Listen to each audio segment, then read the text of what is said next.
chhuah cả lòng chuông xin sang lai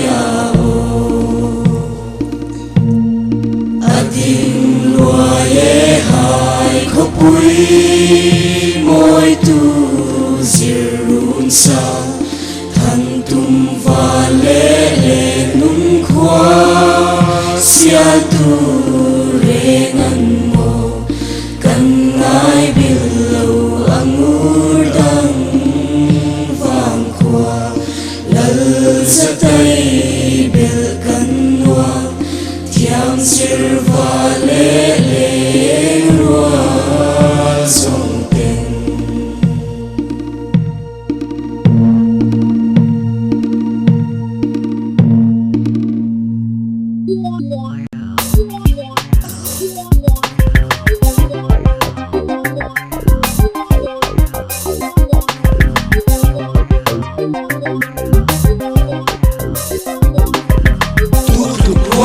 tu se ruột lộc trôi sàn pu trôi môi pu asrak mi HSS Khawhai sial rem remasi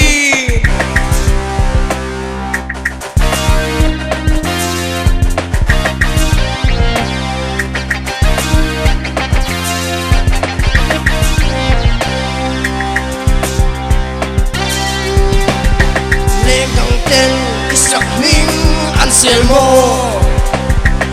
đừng phang cứ suru nan kai mo cây sông biển lai cứ bang long che cứ là lai du mà atum bin lo nghe katanito kanun kwa siam turan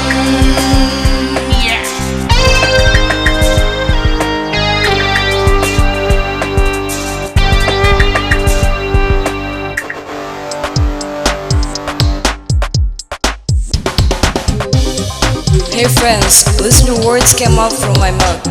Check it out. Leaving your hometown, feeling as a bird in a cage.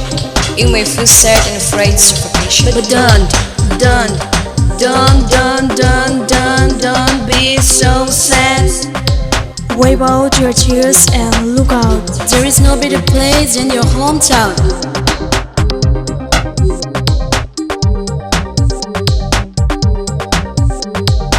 Living with your homies is a blessing. The stars are gonna shine upon what you believe in. Your dreams are gonna come true.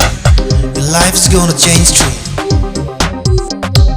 No more bad days, no more sad ways, no more mistakes. It's gonna be alright, alright, alright, alright, alright.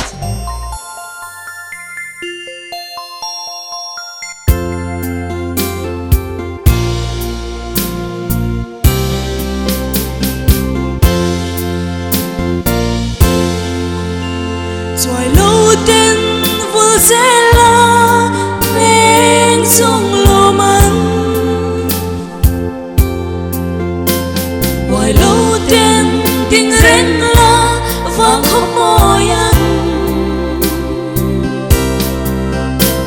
Thiam dễ nó phá trong ngóng xe ly vang khô ru lâu chân dễ nang che vang khô ru lâu chân